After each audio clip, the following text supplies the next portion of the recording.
Good morning, eighth graders. Welcome to our week 12 of technology class. And so this is a new quarter. So it's been a new quarter now for, I believe, a couple of weeks. So I'm just going to quickly go to our website and just review what is due at this point. And so we are having a new grading policy for you guys where now if you submit something late, you will be taken, points will be taken off. So every week that you're late, points will be taken off of the assignment. And then at a certain point, it will just pretty much be a zero for you. So this is going to eliminate anybody submitting in all of their assignments at the last week, the last day, trying to submit it after the quarter ended, or saying I didn't do it or whatever. Now you have to really be responsible. So my best suggestion to you, my best advice would be to get a calendar, whether you use the Google Calendar, whether you use the calendar on your phone, maybe you have a paper, a book agenda that you keep things in, and write down or put in reminders in Google Calendar and remind yourself when things are due. And make sure that you set aside, it could be maybe after school or on a weekend or something, enough time for technology class, okay? So have a set day and a set time. That would be the best thing to do. Have a set day and a set time, like maybe it's Fridays or Saturday mornings, maybe it's Wednesday afternoons. And you say, that's my technology time. I have about 30 to 40 minutes. I get my assignment done, I submit it, and then that way you know that you're doing it and it's done and it's submitted on time, right? So these videos go out on Tuesdays, right? Our technology day. So please make sure that all of your assignments are submitted before Tuesday, okay? For whatever the week is. So like, for example, today, your assignment will be due by next Tuesday. So please send it in before next Tuesday, right? So far, we have had, we started off the second quarter with our career development lesson, and it was the career clusters activity where you had to fill in the Google Doc with, there was a few questions, your top 3 career clusters, you were choosing one of them, going on the ONET website and then selecting a career and looking up what technology skills you would need for the job of your future. And then you were sharing the Google Doc with me. You did not need to send me the career clusters where you circled all the things and you figured it out. I don't need that. I just need the Google Doc with your top 3 and then the job that you chose, okay? The next week after that, we learned how to do a budget in Google Sheets, right? And we had all the little cells filled in with the different numbers, pretending that you were creating a monthly budget for when you were working in your career that you chose from the lesson before, right?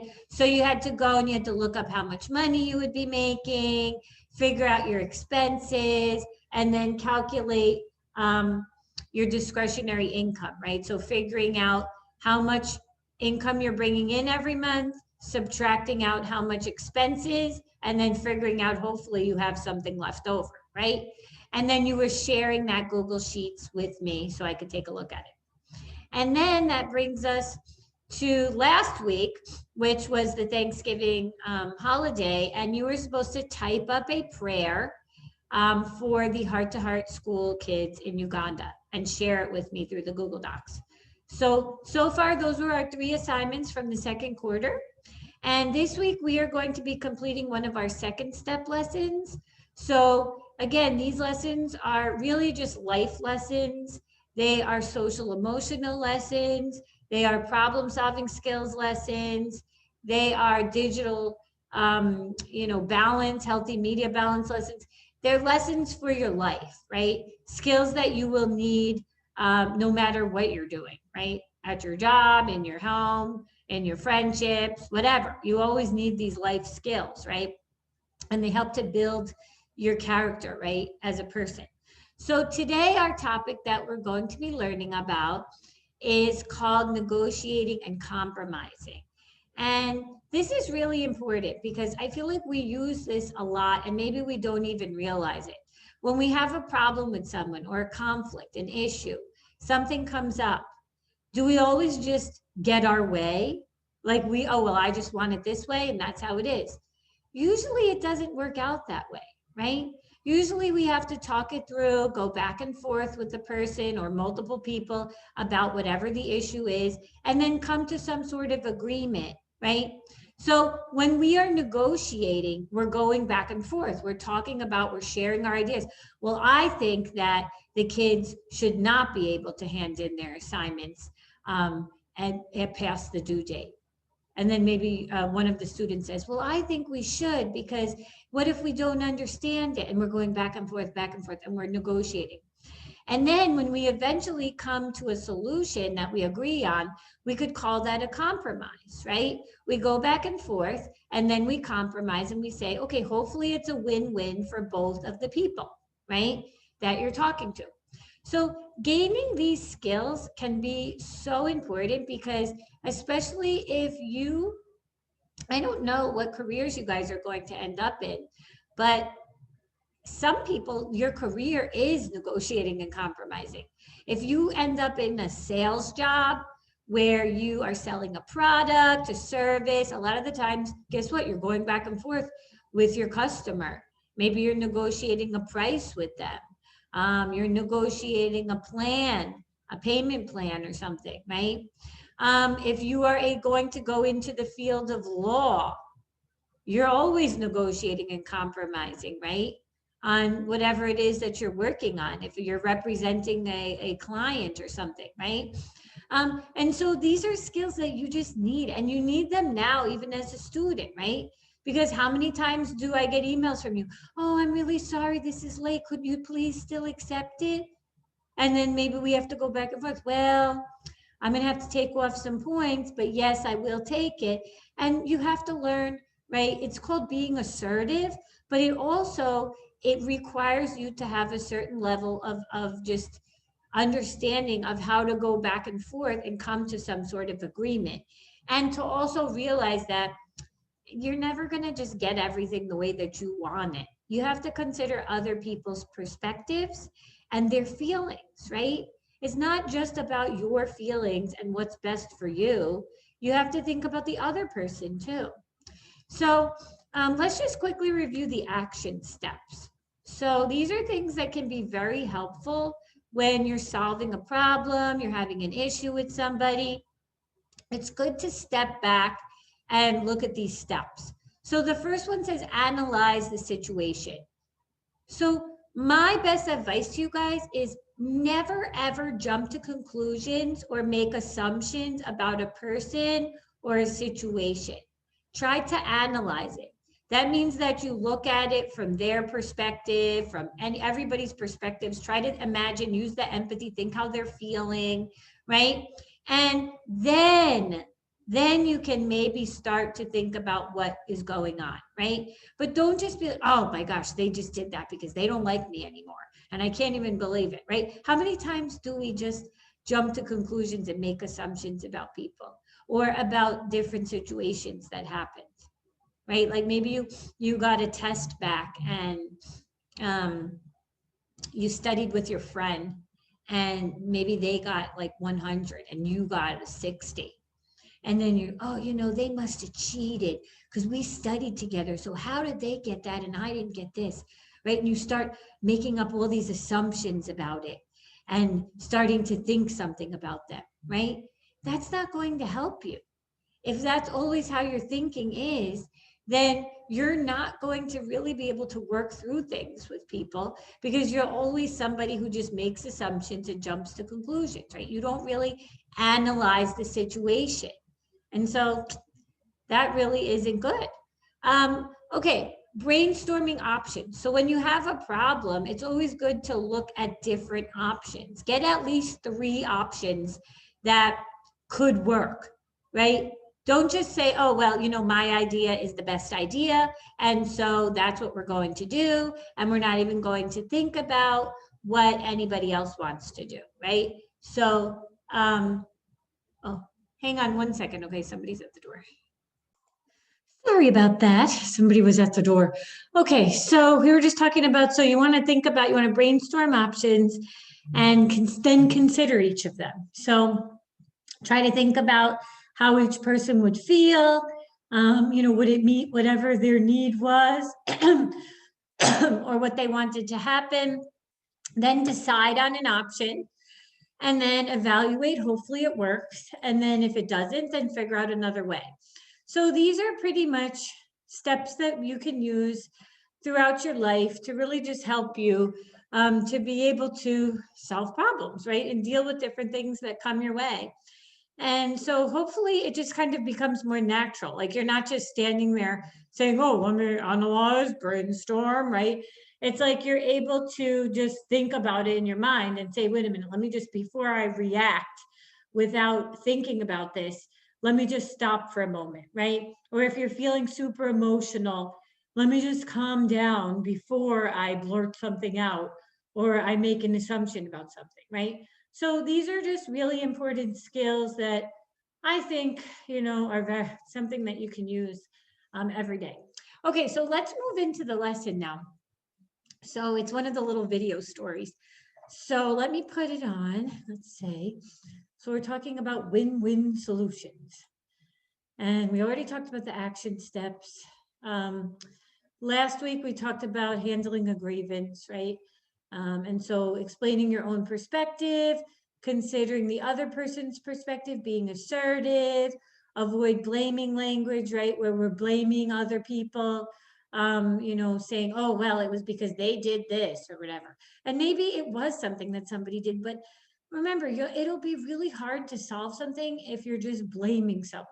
They're going to be a lot less likely to want to work at coming up with some sort of a compromise if they feel like they're being blamed, right?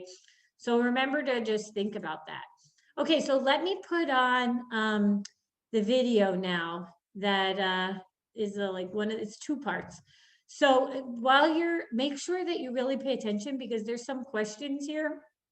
So about the scenario. So it's going to ask you to describe the problem from each person's perspective, Emilio and Nina. So just make sure that you're listening so you can type up a little blurb about each of their perspectives. Okay, guys. All right, so let me put it on. Here we go.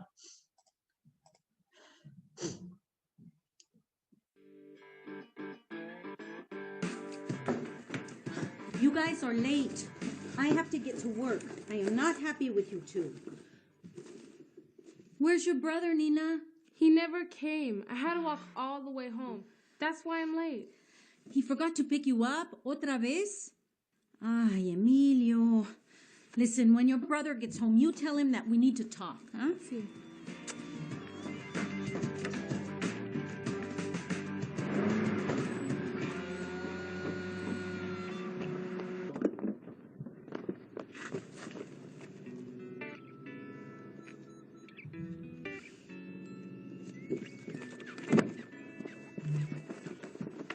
Mama, what's wrong? You forgot to pick up your sister. That was today? Oh, I'm sorry. We were at Gustavo's house and we Emilio, we agreed you would get to use the car if you helped drive your sister around. She has places to go just like you. I can't spend all of my time being a taxi service. I know, Mama. This is the second time you left her without a ride home. I'm sorry. I'll make it work, okay? Hablamos más tarde. I have to get to work.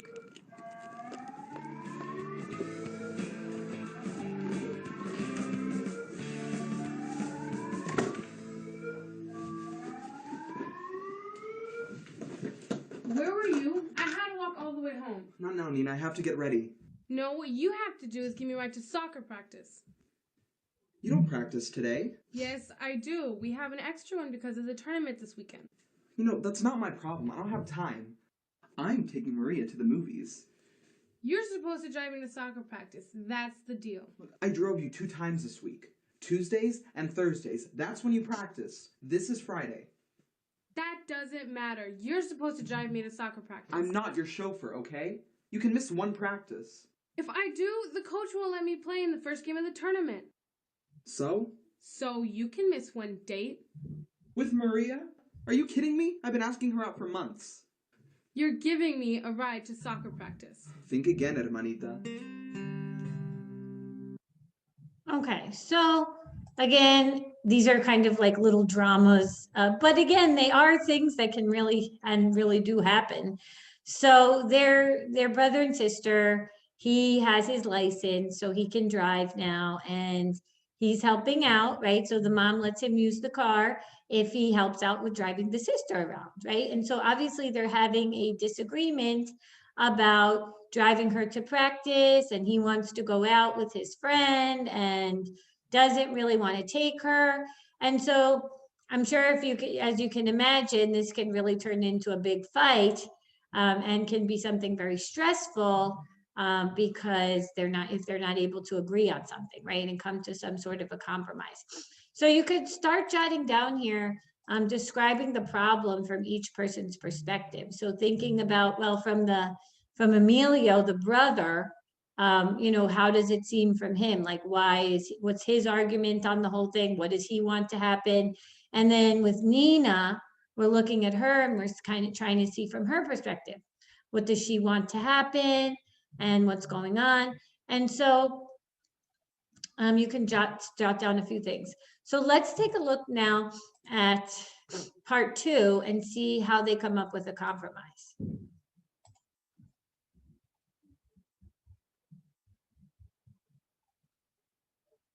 You're giving me a ride to soccer practice. Think again, Hermanita. I'm taking Maria to the movies. Mama won't be very happy when she hears about this.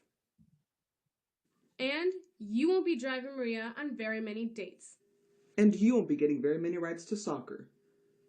Or anywhere else.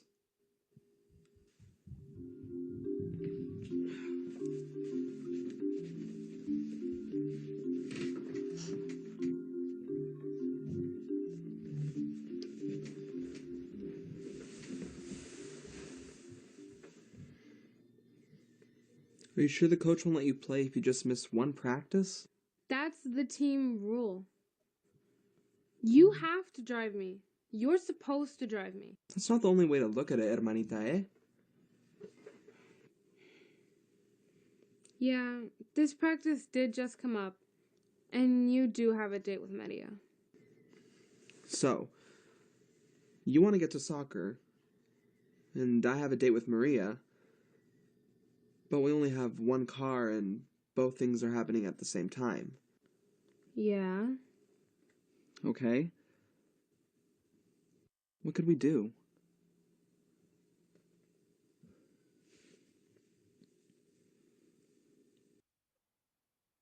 Maybe you could ride your bike? Oh, it's way too far. Maybe you can go to the movies tomorrow night. Can't. Maria works tomorrow. Is there a later movie? You two can go to that one. If we go later, we'll have to see a different movie. But I guess that could work. Okay. If I drop you off at practice, could you call someone for a ride home? I feel kind of weird asking somebody at the last minute. But I guess I can call Kate's mom. Okay. So they were going back and forth and trying to come up with a compromise, right? So this is something that it's just really practical, and hopefully something that you guys will, maybe if you don't already do this, you'll stop and think, okay, let's talk about this. Let's figure out how to make it work, right? Instead of just saying, like, what would a little kid do in this situation when they want something? They would just have a tantrum, right? They would start screaming. Maybe they'd throw themselves on the floor. I just want it, right? And there's no compromising with a little kid. But now you guys are older, right? And you're going to be going into high school. So hopefully that's not you anymore. You're not having a tantrum and screaming and crying when you don't get your way. You're able to talk it through with people in a mature way and come to a compromise, right? So, alrighty, so these are just some kind of a repeat of what we just talked about, but making a neutral problem statement. So you never want to blame either person or whoever else is involved. You want to just say the problem in a neutral way, right? Where it's not really favoring anybody. And then you want to brainstorm and come up with some sort of a compromise. So on the sheet here that you guys will work on this week, so you could open this inside of Google Docs, and then you could type the answers. So you'll just type in the answers here. How do you feel when you lose an argument? Probably not that great, right? How do you think the other person feels when they lose an argument? Describing the problem from each person's perspective, so the one that we just looked at. And then we're going to take a look at this other scenario. So it says one of your mutual friends is writing threatening emails to another student and posting untrue gossip on the internet. You both want to do something positive to stop it. So one of the people says, character A, you know what's going on is wrong, but you don't want to report it because you don't want to become involved yourself. You think you should just tell the person to stop. Character B, you know what's going on is wrong. You think you should ask an adult what to do. So write a neutral problem statement here. So with whatever this is. So it says that somebody that you know is writing threatening emails to another student and posting untrue gossip. So what would be the problem here? That we have a friend that's writing a threatening email, posting untrue gossip, and both of us we want to do something, but we don't know what to do. We can't agree on it, right?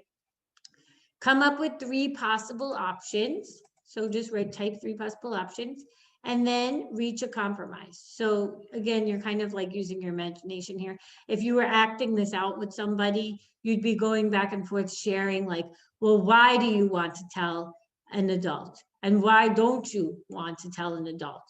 And going back and forth about it and then trying to come up with a compromise. And then just list the action steps down here. So that's pretty much your homework as far as this lesson goes. And then you also have a typing lesson this week. So you had a 1 week off from typing, but this week we're back to typing. So let me show you guys what that is. So you will be having, let's see, 8th grade. Your typing assignment this week is called intermediate punctuation. Okay, so only 35% of you did shift key and capitalization. So looks like a bunch of you need to finish that. And then intermediate punctuation, please make sure that you do that as well, okay, this week. So you have the Google Doc to type in the answers for 2nd step, and then you have your typing lesson that you have to do for the week. And then, of course, if you've missed anything, please catch up on it. All right, guys, we'll see you next time. Please reach out with any questions sooner than later, okay? All right, bye, guys.